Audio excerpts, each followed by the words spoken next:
welcome to Cult Macabre, a phantasmagoric guide to pop culture's dark side. I'm Lee. And I'm Richie. And we are excited to come back from our quarterly break to bring you our review of the movie Backrooms. Directed by Kane Parsons, aka Kane Pixels. Many of you are probably here because you watched his YouTube series, The Backrooms.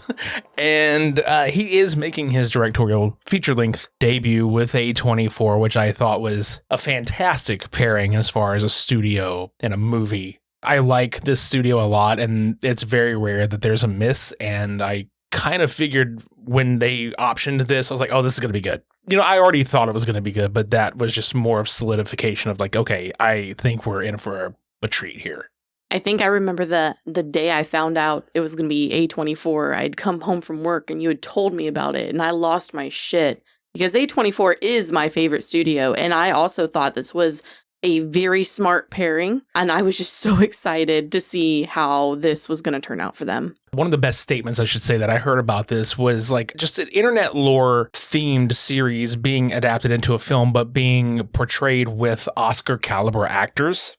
The acting in this movie was absolutely phenomenal, actually. Yeah, and just big ups to Chiwetel Ejiofor and Renata Reinsve. This is a fantastic performance from both individuals. Obviously, there are more people that are in this film, but primarily it focuses on their characters of Clark and Mary, respectively. Now, as of recording, this movie has opened to $118 million worldwide, $81.5 million domestically, and this is officially A24's highest grossing opening weekend. Like, it's their biggest one. And now Kane is also officially the youngest filmmaker to get a number one at the box office at just 20 years old. Which, congrats to him. Even if it didn't earn the money that it did, I still would have tipped my hat to this dude. Like, what passion and what eye for what he was going for this. It was just achieved so wonderfully. Yeah, and honestly, also a big shout to A24 for not making him compromise the vision of this series, because he was very adamant about keeping everything carried over that was already established from the series into this film. And the beauty about Backrooms is that you don't necessarily need to tie it directly to the series, because Backrooms are kind of everywhere now. You know, everybody, you know, in universe, like there's different spots where people are experiencing it. So no situation is entirely similar, but some of them are just because of the aesthetic, as you will.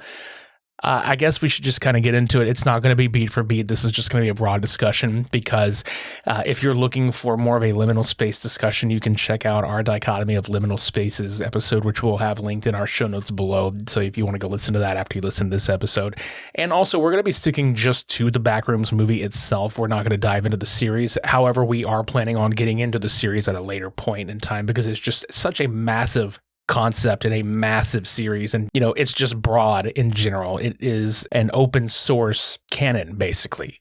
This does, however, fall into the Backrooms timeline in June of 1990, so we did establish with this series that it does begin in the late 80s and then carries on forward, but this does kind of fall in the middle of it somewhere. And we'd like to give a huge heads up at this point that we will be talking about spoilers going forward. So just a little forewarning for anybody out there that might be listening. If you're wanting to avoid the spoilers altogether, now would be the time to turn away. So we open with the Async Research Institute that in canon used to just be an MRI development company for, you know, like machines and stuff like that. But now they are just exploring Backrooms, and, you know, it's referred to as an extra-dimensional space, which I kind of enjoy that they didn't necessarily say the thing. Yeah. I mean, that's going to lead with how this movie went. There are going to be so many open ends for them to explore and explain more further down the line. I don't think it was necessary. No, because, you know, again, being with the source material being open source canon, this movie definitely leaves, like you said, that door open for sequels and tie-ins and things, which, you know, if you tried to get, if they would have just done this as an adaptation of like nobody's ever heard of it before, it'd be almost impossible to do it, because there's so much lore to just try to squeeze in under 2 hours. You can't really do that. So the way they did it with this, I appreciated, because not only did they combine the found footage, you know, elements of the web series into here, they also delved into the psychology of people that experience this. You know, in the series, you get like the scares and like kind of the horror of the liminal aspect of it, but there's not much character development to go on. In this movie, you have two people that you do get emotionally attached to for different reasons. And I think, again, that is a testament to the actors that portrayed them. So Clark, who is a failed, they mentioned this several times, he mentions this several times, is a failed architect, which I thought was an interesting character aspect of him being an architect and, the Backrooms themselves being architecturally weird.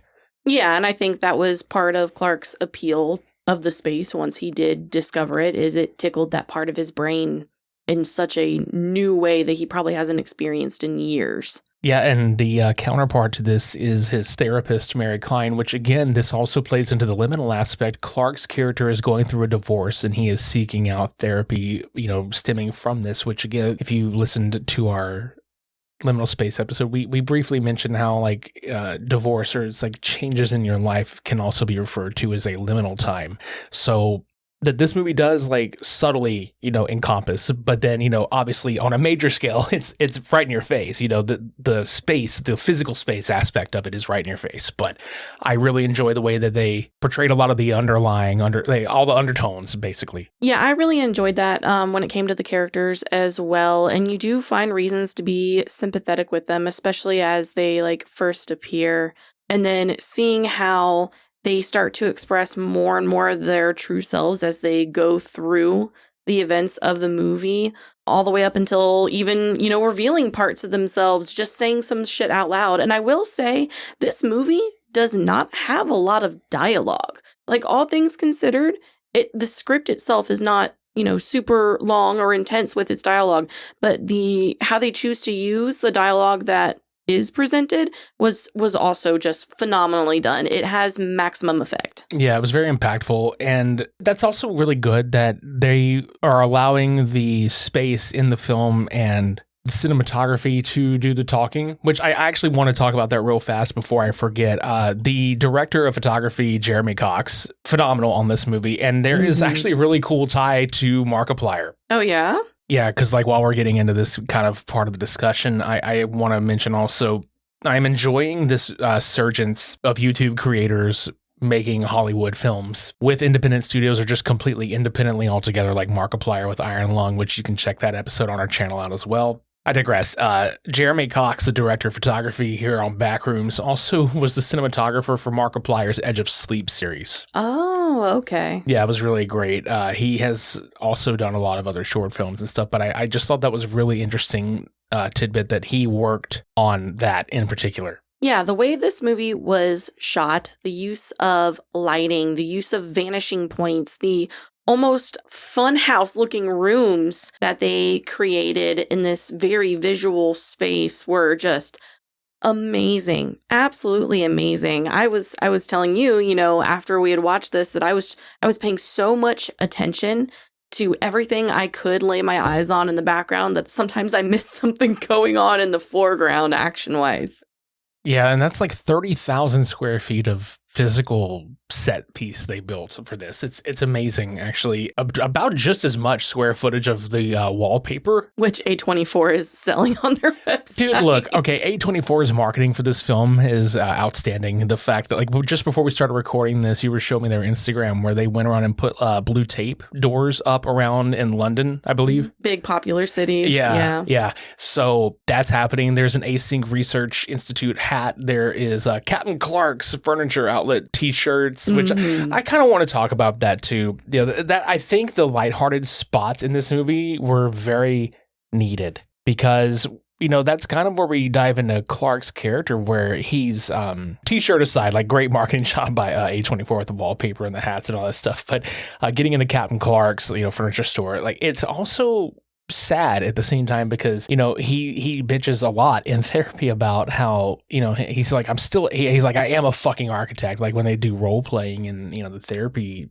scenes together, he's like, I wouldn't be stuck selling shit furniture, all this other stuff. So he's in this store and he's dressed up like a pirate sultan. They call him that. Are you a sultan or are you a pirate? Which is it? They kind of joke about that. And you can see how low budget and shoestring it is because He's failing to keep up with the bills even of the furniture store because it's just not selling that great. It's obvious that the store's dead. There's no customers. You don't ever see an actual customer throughout the entire film when this store is open. In fact, people had graffitied the front of the store, vandalized it. Yeah, there's like rip-off spray painted on there, and they're shooting this commercial with hand cam. It's the same hand cam we'll see later on. But he's dressed in this pirate getup, and, he's in full character, army matey and all this other stuff. And he's got this little fake parrot bird on his shoulder that keeps slumping and falling over it. So it's kind of funny looking that it just keeps coming off, and he's still just talking to it anyway. And it's the whole like sales pitch thing, and you can tell that there's a lot of underlying sadness even through that performance of him trying to like be, masking. He's trying to be on and stuff, because as soon as like something goes wrong, he just shuts off. He's like, turn the fucking camera off and get this shit out of here. And his assistant manager and her boyfriend Bobby, they're trying to be like, oh, this is outtake stuff, and he's like, no, just get that shit out of here. And he's like, just open the store up, and they're like, we've been open, and it's fucking dead. It's a dead zone in there. It does also show the accuracy of like 90s marketing too, which I thought was really great about this movie. It was pretty accurate as far as like the era, like the way people, like you were mentioning, like the way people spoke and the clothing. Yes, I did make a note of that. The clothing choices and the lingo were very well done. I was very much giggling at the 90s-esque commercial as well. We grew up in the 90s, so we're intimately familiar with how that looked and felt on TV, and I feel like they really nailed that aesthetic. Yeah, there's one scene where one of the async research dudes, Phil, who is played by Mark Duplass, who is famously the lead actor in the horror franchise Creep. He's sitting there, and at one point he sees this commercial with his family, and they're gathered around a TV with popcorn and stuff. Like, that's what they used to do in the 90s. They would just spend time together and watch TV because that was like the thing to do. But I mean, I'll jump ahead a little bit because we'll jump kind of back and forth around the movie. Like that scene in particular is actually impactful because at one point when Clark discovers the Backrooms and enters in, he comes across a surveillance camera that he sees in the Backrooms, and he's just kind of looking at it. And at one point, you harken back to the async research people, and Phil's watching this guy, and he recognizes the Captain Clark. Like, he recognizes him in the Captain Clark commercial, and he just has this look on his face like, holy fuck, I think I just found where this damn portal is. Right. So outside of that, we do open the movie. I would like to talk about the opening of the movie. I said we're going to be back and forth on this, so just kind of bear with us. I do like the opening of the film, where it is pretty much like what you could expect from the web series. It is a hand cam footage shot of one of the researchers walking through the back rooms, being hunted down by whatever entity is in there, which will be revealed later. However, that was like a really great scare in the beginning of the movie to kind of set the tone for what it was supposed to accomplish, as far as being there is concerned. But I am glad that the whole movie was not done in ham cam. I also like that. Me and my history with hand cam movies, any sort of found footage. Yeah, I was really surprised you made it through much of the film when it did get to that point, because it was, it was very disorienting at times, which, I mean, that's the point, you know what I mean? But it's... Yes, and I have a bad habit of getting headaches when I watch movies like this. This does not stop me from trying. I will pop some ibuprofen and do my best to keep on going. And with the shakiness of the camera and some of the, like, high action, like, movement footage we get later on, that was definitely rough. But the transitions between the hand cam and... the more third person view, it was seamlessly done. Like, I didn't have any issue with that. And in fact, that kind of gave my brain some breaks from the hand camera part of it. Yeah, and the aspect ratio changes each time too, which is something I really appreciated when that was happening. You are always really good at noticing that. It's such like I do pick up on it. Like Maxine was a great example. Those three films, I instantly recognize that. But sometimes I am just so zoned in to something going on. You're fixated on the center of the screen. Yes. Sometimes you don't notice the bars appearing or disappearing or whatever. And this is why I'm already hell-bent on watching the movie again while it is in theater, and I will continue to support this project in any way I can. Yeah, absolutely. I want to get into the meat and potatoes of this, really. Because it's not just Clark. Clark is struggling with his divorce. He's also struggling with alcoholism. He's living in the fucking furniture store, for God's sake, man. Yes, he makes a big point of mentioning that his wife or his ex-wife is living in his house that he paid for, and it is definitely still his house. He even drunkenly drives by it one night to kind of like creep on it. Meanwhile, his therapist is dealing with her own shit. Like, she has a trauma because, like, her mom, you know, was mentally ill to the point that there were newspapers covering the windows of their house. She wouldn't let her go outside. She had furniture stacked up in front of the front door. And, you know, she's dealing with this. And then even at one point in the movie, you know, Mary just kind of outwardly just exclaims, I can't help anybody. You know, because, and I feel like, again, that's why she became a therapist, because she had her own shit to deal with. And maybe that was like a thing, well, if I can help other people, I can figure it out for myself. Or I can somehow help my mother, or any number of things. Yeah. Sure. Yeah, and it's wild how their paths cross eventually with the mutual realization. They both, Clark and Mary, both at one point kind of have an outward epiphany about themselves in front of each other and to each other. And that is, I think we can both say that is probably our favorite scene in the movie, as far as the actual actors' skills go in conveying the emotion to each other in those moments. Yeah, because Clark, in finding this room, or this space, I should say, when he finds the back rooms, he immediately goes to Mary, and he's got a whole drawn out diagram of this place. And, you know, of course, she doesn't outwardly say she doesn't believe him, but he gets the hint. He's like, yeah, no, I'm going to get proof of this, and you're going to owe me a very big fucking apology. And he just storms out of their office in their session, and he leaves. And he gathers Kat and Bobby, you know, his assistant manager and the filmographer. Her boyfriend, I guess. Yeah, well, no, that is her boyfriend. Yeah. But that's where we get our, you know, next piece of hand cam footage. And this is where we really kind of delve into the Backrooms-esque stuff from the series. Let me ask you this. If someone like a coworker that you know came up to you and convinced you to check out this weird room, how would you have felt being one of those people to experience someone just walking and disappearing through a wall like that? I can't say for sure. I think that would be part of your mind trying to protect itself.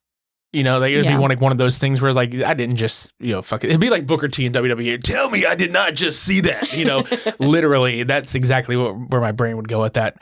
I'm one of those, I have to see it for myself to believe it. Even if that is, I need to experience that. Like, I would probably go into it and just be like, holy shit, I'm here. Like, I didn't think this was a thing. You know? Yeah, I think I would have a similar struggles. I would have to experience it, because the first thing my brain goes to is, okay, how did you set this up to trick me? How much acid did I drop that I don't know about?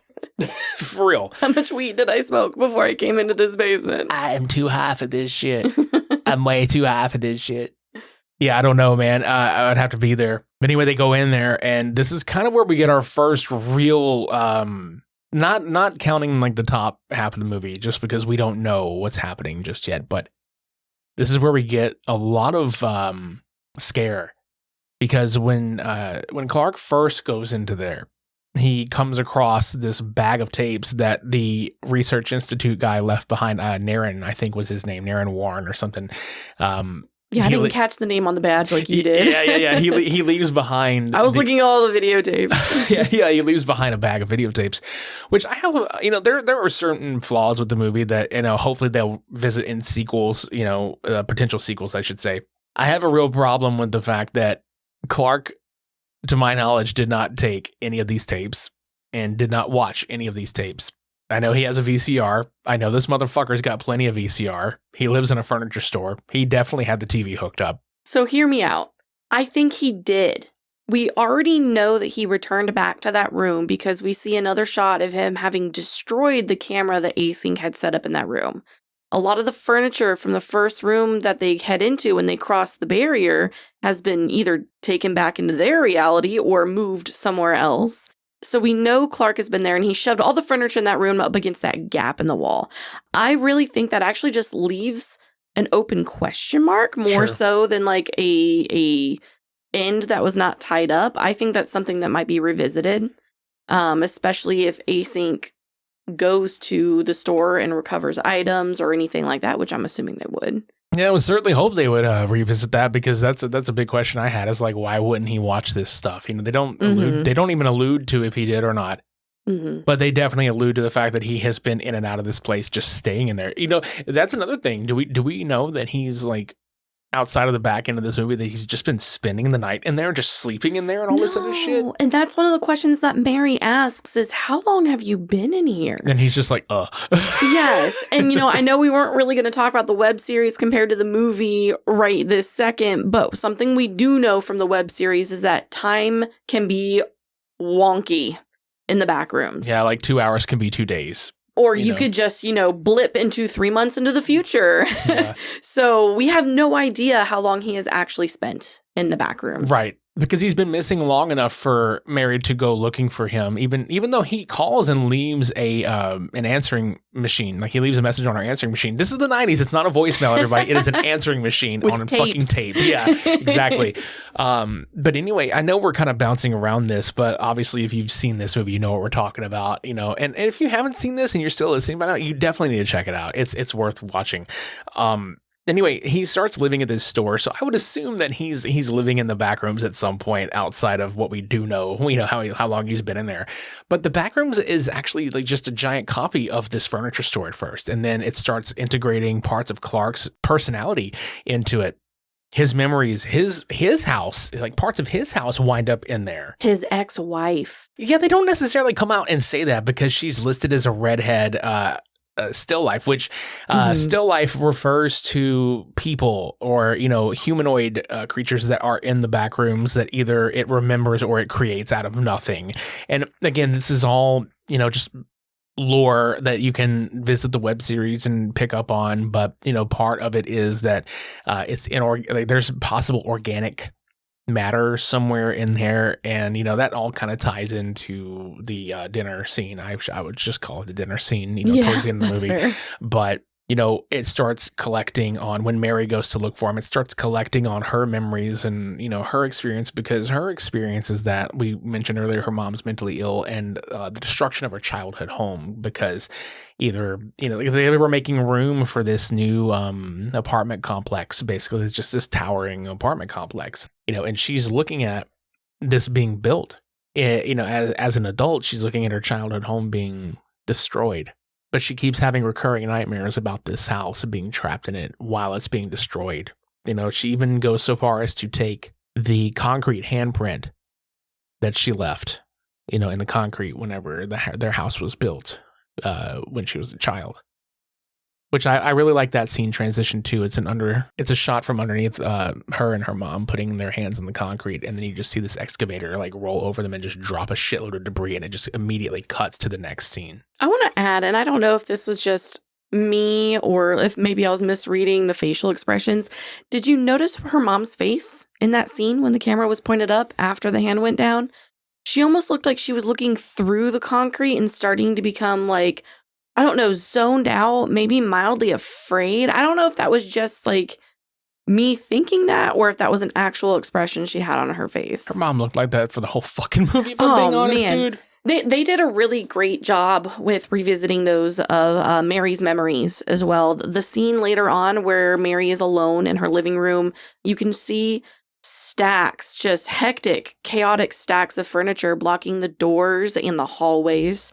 There's newspaper pasted all over the windows. Everything's just a mess. I feel like I could smell that house. I don't know if that makes sense. No, it does make sense, because like jumping back to, Kat and Bobby helping out with Clark, you feel like you could smell the laundry room area they went into, which I want to talk about this part here, because this, we mentioned earlier, this is kind of where the scares are starting to kind of reappear outside of the beginning of the film. Mm-hmm. He ties him off, and this is also a direct reference to a spot in the web series with this long, like, dip down diagonal corridor that leads to another room where they have to tie him off. That way you can get pulled back up, because there's really no grip to like walk back up. Yeah, you can see that weird carpet on the floor, but that's pretty much it. It's just steep enough where you need help. Yeah. So Bobby goes down there with a camcorder. Flickering lights happening in the corner because there's not enough slack on the rope to get in there, and he sees something and he's like, oh shit, oh fuck, and he turns around and he's running back. Well, they pull him up and the slack of the rope is still like hanging down, and trying to untie him, he gets pulled and they're trying to hold on to him. Well, he gets pulled down and the rope is tied off to a bed that they've moved near this thing, and it winds up knocking Clark and Kat down this hole. and the camera lands just the right moment enough to see Bobby's corpse being bloodily, I don't even know if that's a fucking word, but I'm saying it right now.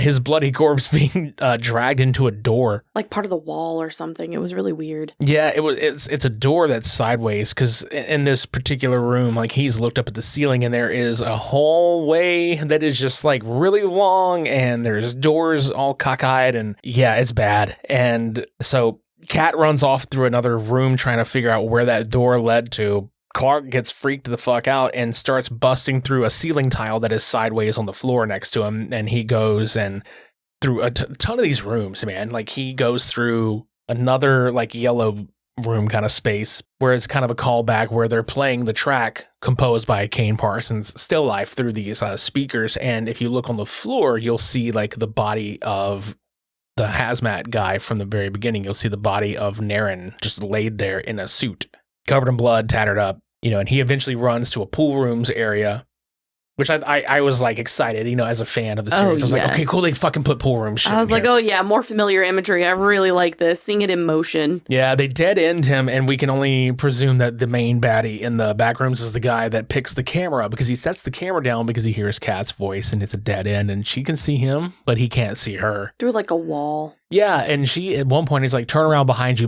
and this entity has already picked the camera up, and it's tall. It's very tall, because it's almost to the roof of this particular room, and it just cuts. And, that's when we go back to Mary, who gets the answering machine message from Clark, and he says, I've opened the window, I'm not coming home, or I'm not coming back, yeah. Which is wild, because in her dream, she's trying to open a window. So I think she kind of knows what that means. You know what I mean? It's one of those, like, when you have an unspoken kind of weird fucked up bond. It was too much of a coincidence for her to ignore. And I want to talk about that window scene for a second. The way there's two things. First of all, that one shot that you and I pointed out, when you see young Mary messing with the window, and then she like gets really paranoid because it's very quiet in the house and the hinge might squeak, when she opens it. She turns to look at the doorway, and that shot is done from her perspective as a small child. So you're just really set up for that. You're really feeling what she's feeling, just trying to get a little peek of the outside. And then the way they modulated Mary's mom's voice when she caught her and spoke to her. It's a good jump scare moment too. And it wasn't like a cheap jump scare. It was just a natural thing where like she turns around again and her mom is already mid-walk to her through the doorway. The same shot. Mm-hmm. It's the exact same shot, same perspective, same like short to the ground perspective. And she's walking, and she's not scolding her, but she's like, Mary, and she's like real warbly telling her, I told you that, you can't go outside. There's too many of them out there. We don't know what the fuck she's talking about with that either. Yeah, and you and I had a whole discussion after the movie, because, our first thought, I think we both thought like maybe agoraphobia or something along those lines. And of course, we're not psychologists by any means, but I think I fell more along the lines of like paranoid schizophrenia. Sure. From that particular dialogue, and the way she has the windows taped up and the door all barred up with the chairs. It just seemed to slide into place there for me. I think that's what I landed on. Yeah, and I'm sure there's a ton of theories about that online, and I'm literally just throwing this out there, and it's not even anything that I've read, and it's just something it's a thought I had when we were first watching this, when we first had come out. My first thought was, did Mary's mom find a portal somewhere that was outside of their home? Maybe she saw the Backrooms or visited that and barely got out, and she's like, I don't want, like, the line is like they're all over, or like they're everywhere, you know what I mean? There's a ton of them out there. There's whatever it is. Made me think, oh, she probably thinks there's a lot of entrance spots out there, and she's fucking afraid of losing her kid. I don't know, man. Yeah, I mean, that would be super interesting. I think the only thing that kills that theory is the timeline. Sure. I want to say it was like, 1980 or something was the earliest, information we have. And I could be wrong about that. I'd have to go double check. But that would be super interesting. That'd be a really freaking cool theory, and it'd be understandable. I'd be fucking paranoid after that. And that breeds the question of, what does that place do to your mind when you try to come back? Like, does even being inside a place make you feel like you are trapped in the Backrooms again? And I mean, that would eat away at someone's brain, 100%. And that's a really interesting conversation to have too, because I like how this film deals with the psychology, like with either with mental illness or with addiction, because it's very apparent that Clark has an addictive personality. He's an alcoholic. Mm-hmm. He has a need to be right. He has a need for he's narcissistic. Yes, he's selfish, narcissistic, he has to be in control, and he's very prideful. He never wants to admit when he's wrong or has made a mistake. Right. So I say all that to say, whenever we eventually get to the culmination of this film where Mary goes to look for him, we figure out, very quickly after Clark has ran through this place and a lot of different rooms. Like he ran through that dark red Christmas room where we see a couple of the we first see still lifes in this room, and these two still lifes are with him at this dinner table, which is presumably his place. It's his house. It's a Backrooms copy of his home. He finds Mary, and she has found like this giant like drawing on like this white wall. I think it's like the only white wall, that she's found so far in this corner. And it's just a bunch of shit that makes like no sense at all. I was panicking. The second I saw that wall, I was like, I'm going to have so few seconds to try and memorize everything I am seeing right here to think about later. Right. Like at the center of this all is a giant black scrawled up figure, this giant hulking figure. Mm-hmm. Looking like it sat on a throne and it's lifting up a body. And the throne has like roots that are spreading out to all the other images around it as well. And there was like an open window and oh man, what were some of the words that were on that one? I'm having a hard time remembering. Why think about it like it's magic? I think was something along those lines. Yeah, it was like, why think in terms of magic, be realistic? Here and now is a two-way street. Then there was like a scrawl that said tables don't bleed blood. Yes. That made me think about fucking dodgeball. Nobody makes me bleed my own blood. Yes. But what's scary is like that giant figure that is seemingly holding up another body. You kind of... We'll just go ahead and get the reveal out of the way. So the big bad is a very, very tall, giant, morphed, fucked up version of Clark in the pirate costume from their filming of that TV commercial, which we actually refer to as Pirate Clark. Arg, me matey. Yeah. He has a peg leg, too. That's like one of my favorite parts. An actual table leg is the peg. Yeah. And he is that giant shadowy drawing that is on the wall. It's Pirate Clark at the epicenter of all the stuff that's happening here. Mm-hmm. Like there's bricks that are drawn, there's houses, there's people in the hazmat suits, there's just black scrawled bodies missing body parts, and it's basically him just trying to, I guess, in his own way, make sense of all this. But what's interesting is the fact that when they're at this dinner table, like Mary's tied, and this is where they have that real deep conversation. And they both kind of have that epiphany where he has this breaking point of, I don't want to change who I am. I like it here. And I guess he does like it there because there's nobody telling him, he's wrong. He's in control of his, in that moment, he's in control of his situation. He even tells her, he's like, look at these, this person, we don't know who this person is. This place just kind of remembers things and creates these things, and then it remembers the memory over and over again. That was the joke that I made afterwards. A copy of a copy of a copy, like the fucking Fight Club reference. But that's exactly what it is. And I had a whole discussion with you about how memories fade over time, how you lose the details, how things do become a little wonky when you can't remember them quite the same. And I also want to talk about how I feel it's very symbolic that Clark is depicted as a pirate in particular. We talked about how Clark is narcissistic and selfish and is just me, my, but I'm never wrong. Pirates, they steal, and he would be the pirate captain and he's in charge. And I feel like that's just very fitting for him. He's after his doubloons. He's in charge. He wants his money. Give me money. But he doesn't care about who he hurts. No. He only cares about him. And I pointed this out super early when his first foray into the Backrooms, he does see that there is something down there that is not safe. It destroys something in front of him, and he is chased out of it and has to come back and explore a lot more safely after that. He knew there were dangers. He didn't tell his 2 employees anything about that, just said that they were going for research. Yep. And then basically lowers down one of them as a sacrifice or snacrifice to this to this creature. And he was only interested in saving himself. And I think that was extremely selfish. And there's only 2 things that I see him do that would be considered otherwise, I think, in the whole movie. The first one being why he sought out therapy to begin with. I think that he does recognize, or part of him does recognize this behavior in himself, and he realizes that he only hurts other people and just wants to not do that and be stuck in that cycle anymore. Like, I think he literally says, how do I not do this? Or how do I stop this? Right, because the whole argument was with Clark and his ex-wife is that he stayed late at the furniture store one night. He went out and had beers and then came home late and woke her up because he broke a glass in the kitchen. And they're sitting at this kitchen table because apparently this is like such a core memory that this is the part of his house that manifests in the Backrooms. It is this exact situation. So he keeps replaying this over and over and over and over again.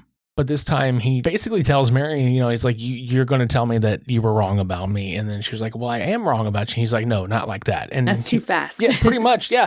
So there's the narcissism coming into play there. But like Mary finally breaks and she's like, no, fuck you. Like the reason your wife didn't leave you isn't because like you had these beers or you broke fucking glass. She's like, you do this, you blame this. You do that, you blame this. She's like, sick of your whining. Yeah, she's like, it's the whining. And she's like, you say this and you blame your brain. You are your fucking brain, you dipshit. Like the way she delivers that line, he kind of has that like, well, how do I stop doing that? Then she's like, I don't know. And I can't help you. I can't help you, yeah. I can't help anyone. I loved that part so fucking much. I really love her coming to her own realization with that as well. And like I said before, I feel like that was the first honest and real conversation that her and Clark had actually had. It was just 2 humans having a very emotional moment in an extra-dimensional space. Just surrounded by strange beings. It was so strange. But the bits that follow up after that are also amazing. She makes a point of, you can stay here if you want to. You don't have to leave. If you like it here, you can stay. And it's almost like he was looking for someone to give him permission that to do that was okay. But she follows it up with, but you have to let me go. You had asked me after that if I thought he was sincere and was actually going to release her. And yes, I do. I do think he was actually going to let her go and let her leave. Yeah, it's like that moment he came to his senses. There was another thing I wanted to point out earlier that I didn't get to when he was talking about the still lifes that were in the kitchen with him. Because at one point he scalps the redhead woman that's in the corner and puts it on Mary, like when they're doing their role play, because his wife had red hair. In fact, there is a photograph of him and his wife, somewhere. And I believe that she is played by, I think, Catherine Isabel, who was in the Ginger Snap series, and it's very, very, very subtle. The man that's sitting at the table with them, there's a point I'm getting to with this, where he stabs it in the neck, and he tells Mary, he's like, there's no ego, there's no pain, there's nothing. They don't even feel pain. But I think that they do feel pain and fear because the other still life in the corner was very afraid of the pirate Clark. And that kind of alludes to, it's the only time she runs away because of that thing. Mm-hmm. Which is a manifestation of Clark's angry, abusive side, honestly. Which brings me to the point of him stabbing that one in the neck. He's like, look, you can even eat them. This kind of ties back into that organic matter sort of thing we'll get into on the series discussion. But I feel like that's also a manifestation of Clark not wanting to have the guilt of hurting other people because he hurts so many people. He even says that in one of the therapy sessions. He's like, I hurt people. I deserve to be alone. And this is kind of like that manifestation coming to fruition. His coworker Kat's head is in the fucking refrigerator, and it's not even a still life. It is her head, like, her actual deteriorating. Beheaded head. Yes. Yeah. So he's killed her. That's the thing, is he has killed somebody. at this point. He is psychologically broken in this place, which I had this, thought earlier. What happens when you enter the back rooms? You're like, what does that do to a person? Well, what does that do to a person who's already broken? Yeah. It might break people that are sane, but people that are going insane or that are already kind of there, this might be home to them. And that's kind of like what happens with Clark. He's home. It feels like a comfort. So when the still life redhead runs into the school, which is freaky, she just runs into that dark corner that is just closed off, and she's just banging on the wall and screeching. Yes, freaking out. The big reveal is Pirate Clark. This tall motherfucker just comes through looking like Patchy the fucking pirate. Clark walks up to him. And he's like, it's okay. This is our therapist. He refers to it as our because he recognizes that as part of him. Well, he calls Pirate Clark earlier when Mary first runs into him. He said, don't be afraid. It's just me. Before he chokes her out for her own safety. Yeah. Yep. So Pirate Clark is definitely a reflection of Clark himself. I think that's also why Clark makes the comment of, what is he doing here? Implying that he usually completely avoids that area. And I think that is partially because that place is supposed to be Clark's house, but Clark was removed from his house forcibly by his wife, who that still life obviously resembles. So I think that's a two-way street. And I do also agree with you that she tries to run away, probably because of the memories of the abuse that kind of trickled down into that still life. I like how you just said it's a two-way street when one of the writings on the wall was here and now it's a two-way street. Yeah, it was unintentional, actually. But yes, that's funny. But yeah, I think it's interesting watching Clark try to talk to, quote, himself, Pirate Clark, in a way where he's trying to soothe him and being like, no, we're all good. Everything's fine. I can stay here. You can stay here. We can be us forever. She says it's just the way we're wired, because that's another thing that keeps kind of coming around. It's like, you're just wired this way. Yeah, right. But this is kind of where shit gets real, because Pirate Clark picks him up much like the drawing in the hallway. It almost looks like a hug at first. Because I think that's why Clark lets his guard down for it. Yeah, well, he just takes a big honking bite out of his neck and shoulder area and just gushes blood the fuck everywhere, slams him against the wall and slams his head and neck on the table. Like, he's dead. Like, he's fucking dead. Oh, yeah, he's dragging his corpse out of the house later. Yeah, because Mary fucking gets free and she runs away. And when she steps outside, it's his entire neighborhood. Just in this giant white warehouse-looking building, but it's his whole neighborhood. And Pirate Clark pursues Mary through this entire area. And then, like, for one of the scariest parts for me was when she eventually gets to this deep dive corridor where it's like, it's a ledge in a square, like a giant square drop-off with all these rooms that are just open, exposed to the center of this place. And there is one singular stairwell with no handrail going up to a door in the roof. And she's being pursued by Pirate Clark here, and you just see that door fall off and go down the abyss. It's like, Jesus Christ. You feel your stomach drop. Yeah, fuck that. I am definitely terrified of heights. So that did it for me. I was like, fuck this, get out of there. So she goes back into the furniture store, which has now been completely, absolutely 100% accurately copied by the Backrooms, which is fucking frightening, actually. Yes, and like, I do have theories about that, but I think they are better suited for our conversation about the series as a whole, including the movie. But yes, it is a one-for-one replica. You're not seeing like weird twisted furniture or things sticking out of walls anymore. The lights are functioning, all that good stuff. Which is why I think that scene is sort of meant to be a kind of a red herring at first, because maybe the audience thinks, well, she found a way out. Right. And she's going to leave, and it's like she can't go out the front door because it's walled off. And, there's a theory of like, oh, maybe that's just a wall there. But, we come to find out maybe the Async Research Institute has put a wall there because they discovered it. And they've obviously been in there because there is a nitrous oxide trap that's in the dead center with one of these like many standees that come across with the cavemen. Yeah. But this was fucking frightening. Pirate Clark's just calm pursuit of her throughout this entire furniture store. Relentless, slow walk, especially with the peg leg. That's something that really got to me. I cannot stand the feeling of being chased, whether I'm watching a movie, someone's walking behind me up some stairs, or I'm playing a video game. That will get me so anxious so fast. It reminded me of when the T-800 is chasing Sarah Connor in the original Terminator with that fucked up limp. Yes, exactly. Yeah. Because it's still going after you. It's not going to stop. That's what this thing was peg-legged She broke the peg leg. It was still coming after her. She's already got a fucked up ankle because she tripped over some couches trying to get away from this thing, which I thought was like, oh my God. She's really bad at playing the floor as lava. Yeah, pretty much. She gets gassed by one of these tanks. So she's very disoriented. And when she comes through, that thing is like right over her. Oh, that scene fucked me up. That was actually, for me, that was the scariest part, was when she's like slowly coming to, the camera is still completely on her, and you just see her kind of just very slowly opening her eyes, and you see her clothes move just a little bit, and she looks down, and he is literally crawling his way up her body until Are you ready, kids? He's literally looming over her with these lidless eyes and these big gnashing teeth. And while we see earlier in the film, Clark is quick to point out that these things do not bleed, they don't feel pain, you can eat what they're made of, all that nonsense, she takes out of her pocket in this moment of struggle that imprint of the hands from the cement, because she clearly swiped that from the construction zone at some point. She takes it out of her pocket and starts bashing and bashing and bashing the side of this Pirate Clark's face, and blood starts bursting and squirting out of it until she bashes him so hard she breaks the handprint. And while it does not really slow him down any, it takes the it takes Pirate Clark. It's fucking Robo Clark, man.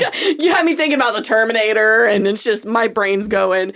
But it is still pursuing her, and she bolts towards a crack barely larger than her that forms a very narrow hallway that even seems to get smaller the further she walks into it. She gets several feet in, and Pirate Clark is roaring and grasping for her, just trying to reach her, making these noises that almost sound like speech sometimes. Yeah, because you were pointing out that it's almost anguish in a way, because again, like at that version of Clark, it's like you pointed out, oh, it's like another woman got away from him. Yes. Like that's so fucked up to say it that way, but like that's, that thing was just trying to make any kind of noise, because many times in the Backrooms when we have a replicant of something, of still life, some of them can't vocalize. Some of them do vocalize because they're only, it's a mimicry. They're only remembering, or they're only doing what they were created to do. And I don't think that he feels anything, because even Clark was just like, yeah, they don't feel much of anything. There's no indication. Ego. Yeah, exactly.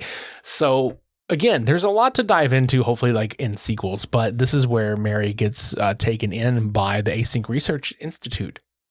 Because this is a yet another callback to the series, where they have built gates around some of these portal spots where they can control entering and exiting these spots. Monitor them and learn information, yes. And you see them taking her through the facility. We see our buddy Phil from Creep watching her and being there as part of that. We also see our buddy Patchy the Pirate.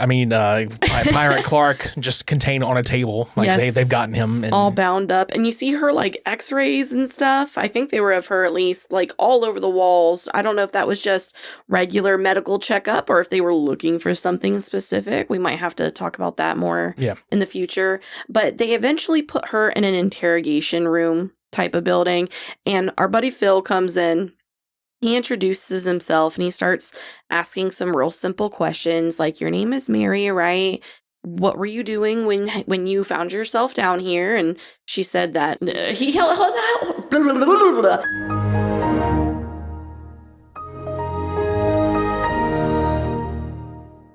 holds up a picture of the furniture store and asks her if, she was in there shopping when she walked through the wall. And yeah, because he was like, well, how did you get down here? And she just coldly was like, I walked through the wall in the basement of a furniture store.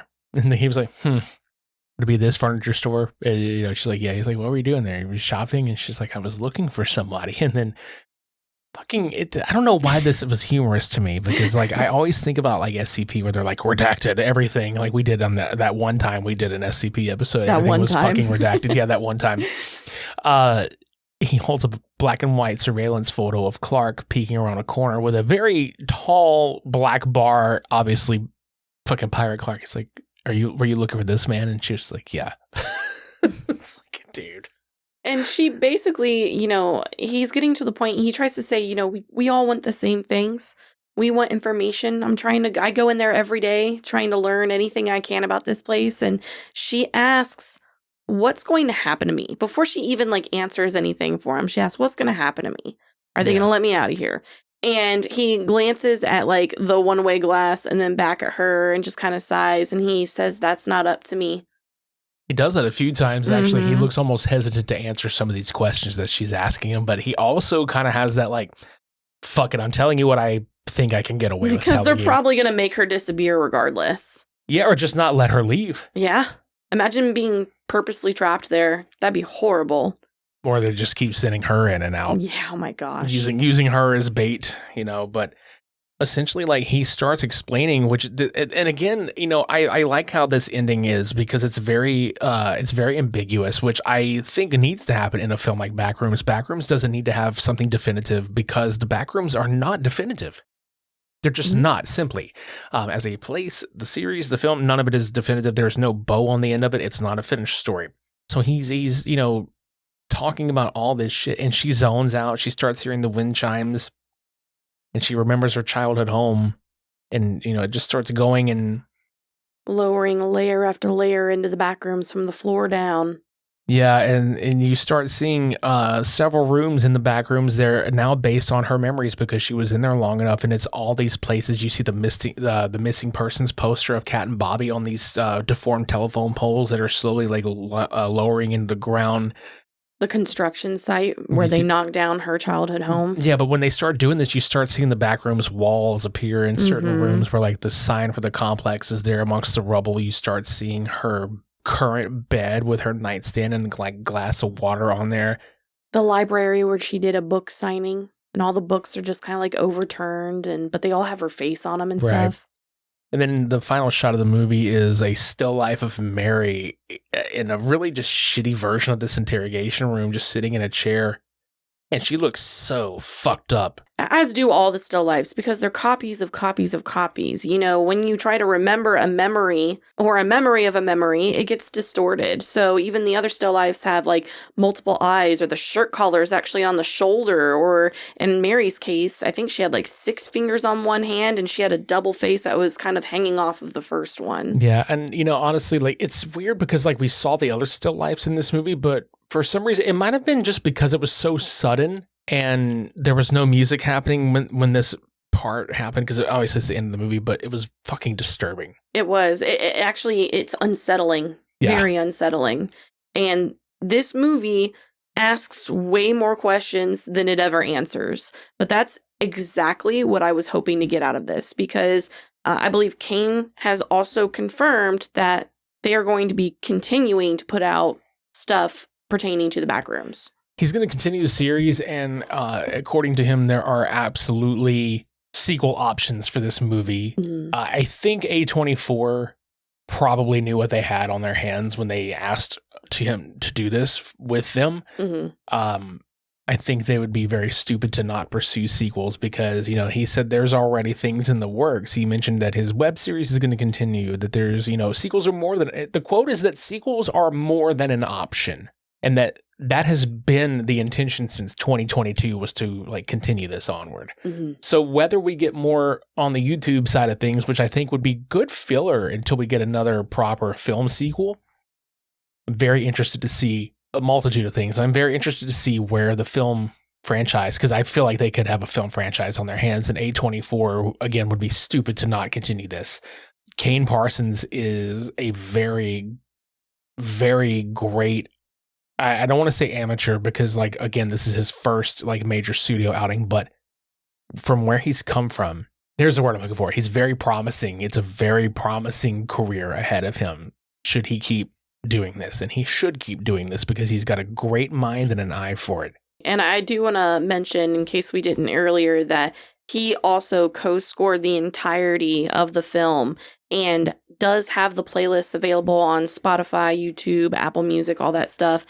He did a fucking phenomenal job with the score for this. We were immediately listening to it post-movie experience. Yeah, him and Ido Van Bremen, who I think is funny. It's like Ido Van Bremen, Eddie Van Halen. I mean, great job on both parts, because I remember watching something with Kane talking about the score and the soundtrack where he said some of the tracks are simply just him, simply just Ido, or both of them together. Mm-hmm. But they took what was already there and build upon that, because Kane has been doing his own scoring for the series for a long time, but he's also done other great pieces of music on his own that's not tied to anything to do with Backrooms, and he's great at that. And I think this is a prime example of what happens when you give an opportunity and take a chance on somebody who has perfected, or in my opinion, has perfected the art of do-it-yourself, DIY. Mm-hmm. These young filmmakers are the future of cinema. I don't give a fuck what anybody says. I think Hollywood right now is too overloaded with existing IP that just keeps getting vomited and regurgitated out over and over again. Absolutely. Because right now, between Obsession, between Backrooms, between Iron Lung, and pretty much anything that's happening right now, we are sitting on a plethora of untapped potential that is finally getting noticed, and it's finally getting an opportunity. And these are the films I want to support. These are the movies I want to go see. These are people I want their careers to go far, because, it's time to upset the status quo. These kids are the fucking future of cinema, especially in horror. They're so good. These are such great movies. Mm-hmm. I just want to continue to see these creators break the barriers of what we think, should be films or how things should be done, and seeing the creativity just bloom in this area. I mean, we got nowhere to go but up from here. I'm super excited for Jacksepticeye's Bloodborne project. That's another one I'm really looking forward to. I cannot wait to see whether it's, for the YouTube series or just another Backrooms movie in general. And I sure as fuck will be buying any sort of deluxe special edition, whatever DVD set comes out for this, literally as soon as it's available. I want to see all those special features. I want to know everything about it. I want to be able to see it in that nice high definition again. But as far as this movie goes, my usual question for you, 1 out of 5. How are we liking the Backrooms? Honestly, dude, it's hard to give this a 5, because like I said, there's flaws. Every film's got flaws, and I mentioned a couple of them earlier. Easily like a 3.8 out of 5 for me. Okay. Easily. I think for me, it's definitely a solid 4 out of 5. And I know that there's, I hate to call it bias, but the themes and the aesthetic behind it really speak to me. It's something that I'm very highly interested in. I myself enjoy taking liminal space photos. So all of the imagery that was presented to me, I felt like a child in a fucking toy store for the first time. I was just big-eyed, trying to look at everything, take in everything. I loved the score. The music was so good at helping that unsettling feeling. And then sometimes it was so good at producing almost a nostalgic feeling with certain imagery it was paired with. The acting was phenomenal. I felt like the writing was great. And the story, all it did was leave me wanting more. That's my biggest thing is I want more. And I know that this could have been easily a 2.5-hour movie, but I feel like there's so much to tell here that we had to cut it short. You know what I mean? Yeah, and I know they filmed more for it, and to your point, I do agree. It does leave you wanting more, which is it's a hallmark of great, storytelling. It's like, fuck yeah, give me more. Mm-hmm. I like that. My constructive criticism part of it, not having lore and not having a bow on the end of it, and that is all it is. It's just constructive. Do I think this movie should have had that? Probably not. I think it needs to leave the door open for more, knowing that there's more. But if you're coming in as somebody who knows fuck all about this, you're gonna be a bit confused. You will be. Yeah. You'll definitely be confused. Which also is, that's just that fine line of, source material versus, casual moviegoer. Mm-hmm. And I think there's also a section of people who are weirdly pissy about there not being more gore in this movie. Doesn't need it. It My sister. Yeah. Well, that's a conversation for another time. I've got nothing on that. But yes, I like to point out that his main series does not, gore is not the focus. Gore has never been the focus. Horror, yes. Gore, not so much. And this movie did not need a bunch of gore to get its point across or to make you feel unsettled or afraid. In fact, the tension is so much there that upon seeing the gore that you do see, it makes it much more impactful when it happens. Yes. So, like, it's very much a less is more approach, and it works for this movie. Absolutely. Agreed. But anyway, I know we'll sit here and talk about this for Hours. another hour. We've already been talking about it for hours amongst ourselves. But yeah, let us know what you think in the comments below. If you saw this movie and you loved it, if you're kind of on the fence about seeing it, but you kind of want to go see it now, let us know if this, swayed your interest some. Or if you like the series better than the movie, let us know. If you think the movie is an improvement, or like you want to see more of what the movie brought in, just any kind of feedback you got on this or this episode, just, throw it in the comment section down below. Especially if you're someone who isn't familiar with the series, I personally am very interested in hearing what your opinion and your take on the movie would be as someone who has completely fresh eyes on this. Yeah. And if you're still listening to this, we also forgot to mention at the top of the hour, we are going to be covering a liminal horror or a analog horror style film every week this month. So obviously beginning with the Backrooms was a fun start to this. So tune in next week and the week after that and the week after that. We have much more coming soon. So with that being said, for past, present, and future episodes of Cult Macabre, you can subscribe to us on Apple Podcasts, Spotify, or YouTube. You can leave us a rating and review on Apple Podcasts. You can leave us a rating and leave comments on individual episodes on Spotify. And if you're listening to this episode on our YouTube channel, please consider subscribing to the channel, clicking the bell for notifications for future episodes, leaving us a like on this video, or leaving a comment down below. Any engagement helps.